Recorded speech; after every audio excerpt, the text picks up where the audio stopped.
Warm greetings to all. It's me here today with Ode on a Grecian written by John Keats.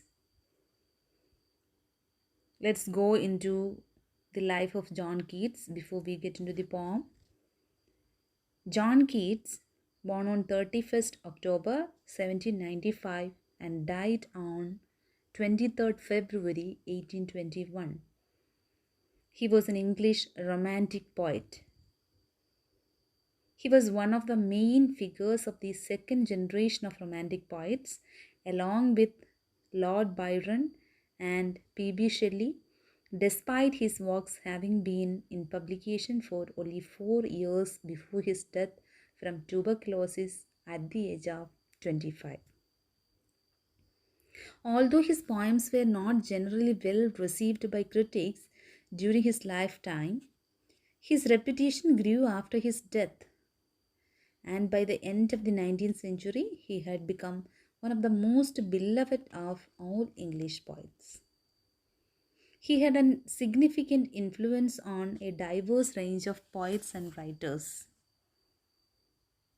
The poetry of Keats is characterized by a style which is called heavily loaded with sensualities, most notably in the series of odes.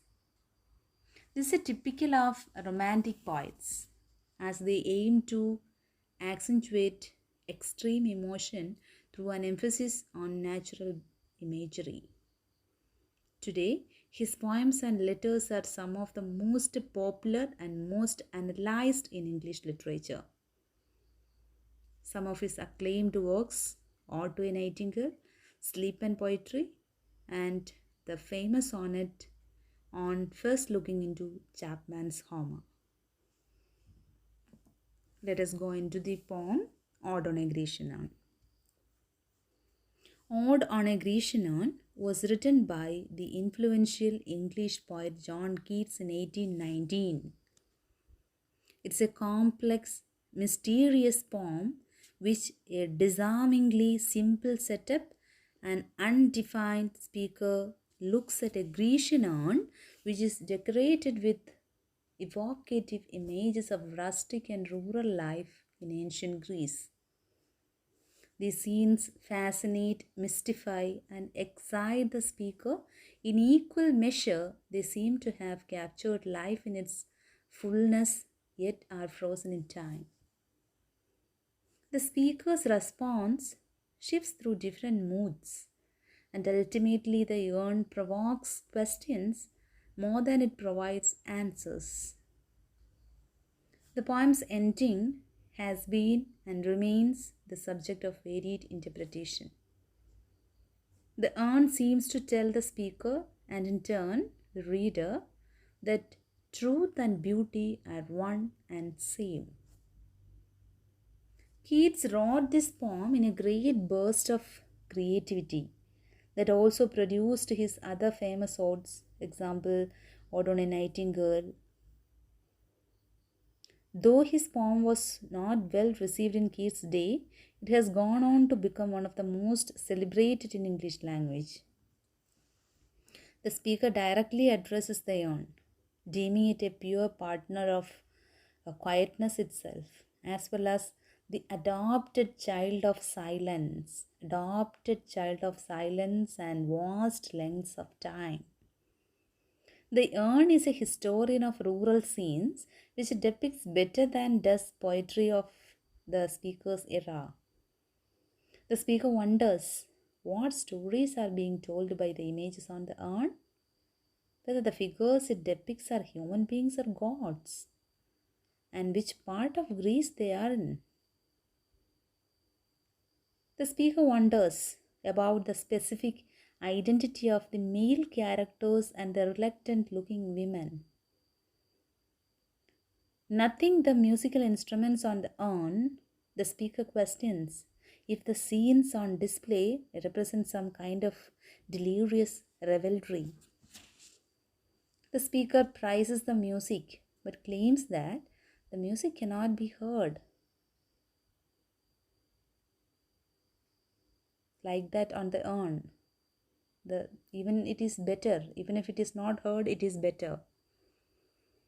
And such, the speaker explores the urn's pipes to keep playing, not for sensory reward, but in tribute to the silence.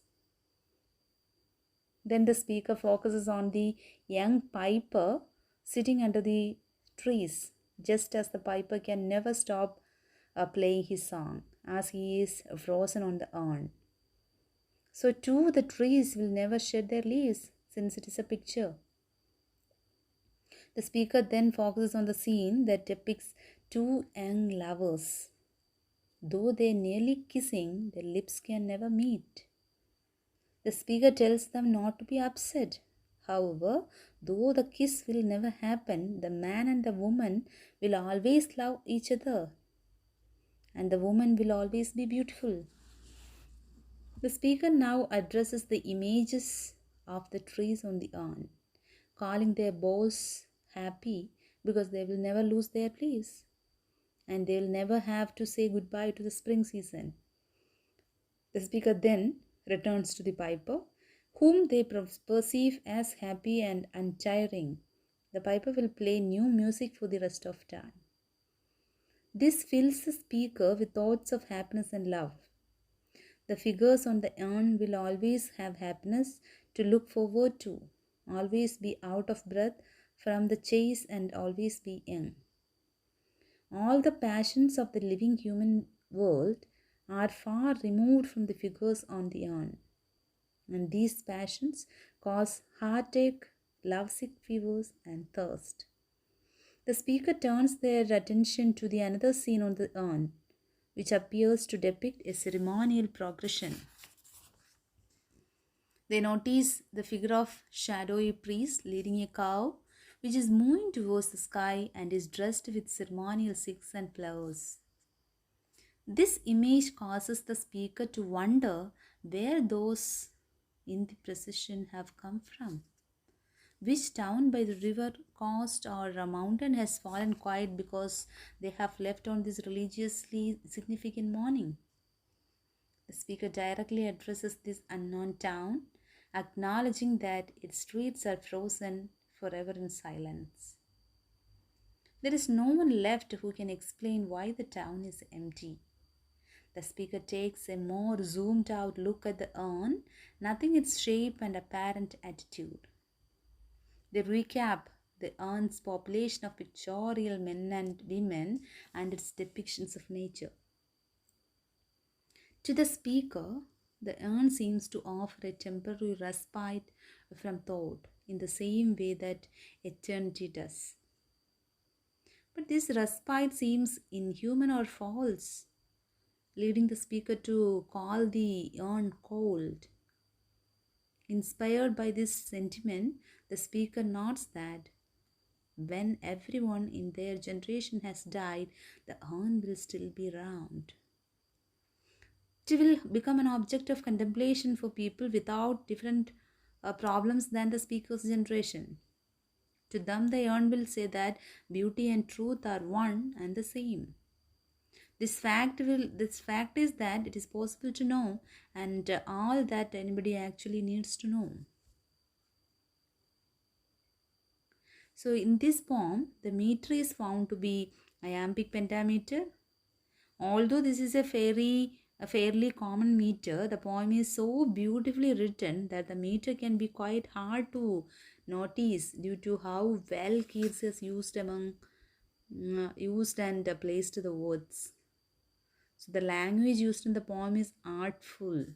However, at the same time, it could almost be seen as raw. Now, talking about the themes, it is dealt with mortality and art, beauty, and truth. And it also tells about history and imagination.